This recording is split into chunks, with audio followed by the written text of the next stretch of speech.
The primary motivation behind drug trafficking is the relentless pursuit of profit, which fuels a cycle of illicit activities.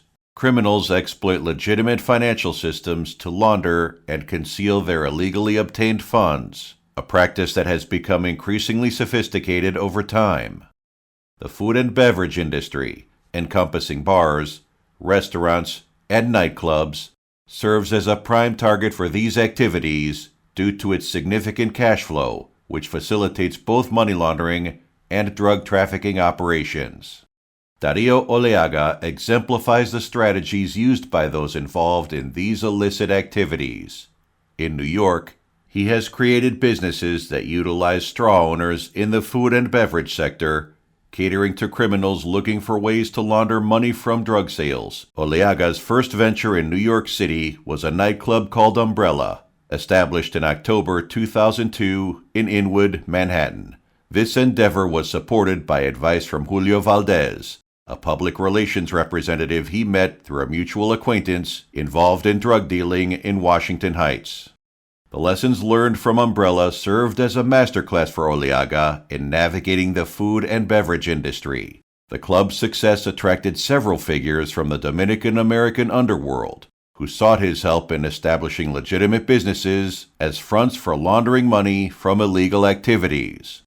On social media, Oleaga presents himself as a businessman and entrepreneur, claiming that his entrepreneurial talent has allowed him to build a series of businesses in the food and beverage sector. However, those familiar with his operations know that these ventures primarily serve as fronts for money laundering and other illicit activities. One particularly notable case involves two projects Oleaga launched with convicted criminal Hector Silvestre, through which they laundered around $2.5 million between 2012 and 2015. Additionally, in 2015, Oleaga laundered nearly $500,000, as confessed by a former associate convicted of identity theft and credit card fraud.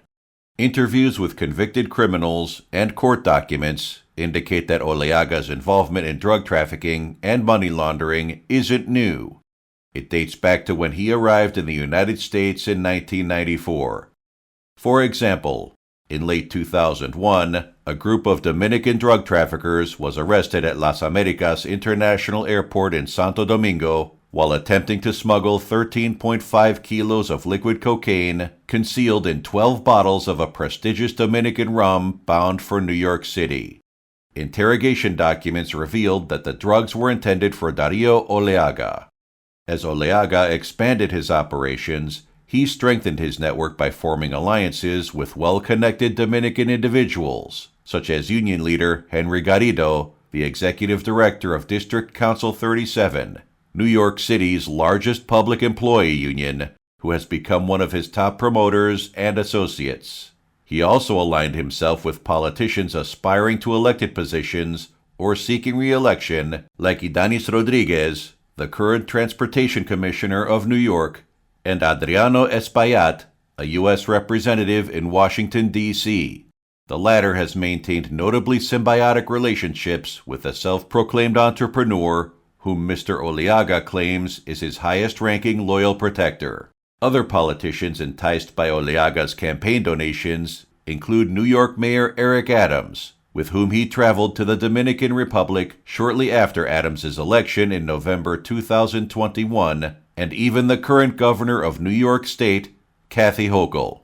In return for his donations to Mayor Adams' political campaign, Oleaga secured a lucrative contract to supply food to shelters for immigrants arriving en masse in New York City. Today, Dario Oleaga's activities continue, according to those close to him.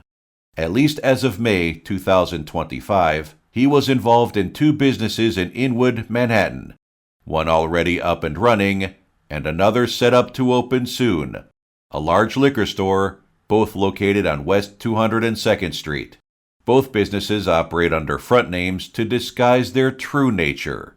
For many observers, trying to change an individual's behavior with such a deeply entrenched history is like asking a leopard to change its spots.